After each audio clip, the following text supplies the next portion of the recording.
একদিন নবী সাল্লাল্লাহু আলাইহি ওয়াসাল্লামের সামনে ওমর রাদিয়াল্লাহু আনহু বসে আছেন। কে বসে আছেন? ওমর রাদিয়াল্লাহু আনহুর নাম তো জানেন, ইসলামের দ্বিতীয় খলিফা। তিনি জাস্ট এমনি কৌতূহলবশত দেখছেন, দেখে নবীজিকে বলছেন যে তাওরাতে কিছু সুন্দর কথা আছে ইয়া রাসূলুল্লাহ। এই কথা বা এই স্টেটমেন্ট শোনার সাথে সাথে নবী সাল্লাল্লাহু আলাইহি ওয়াসাল্লামের চোখ মুখ রাগে লাল হয়ে গেল। হাদিসটা মিশকাতে আছে।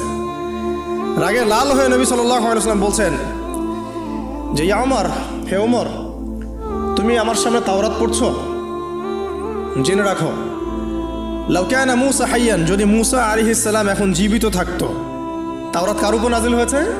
মূসা। তাওরাত পড়ছো আমার সামনে, তাওরাত যার উপর নাজিল হয়েছে সেই মূসা আলাইহিস সালাম যদি জীবিত থাকতো এখন, ফাত্তাবা'তুমুহু, আর তোমরা আমাকে বাদ দিয়ে তার অনুসরণ করতে, ওয়া তারাকতুমুনি, আমাকে ছেড়ে দিতে, লা দালালতুম আন সাওয়াইস সাবিল, তাহলে তোমরা অবশ্যই পথভ্রষ্ট হয়ে যেতে।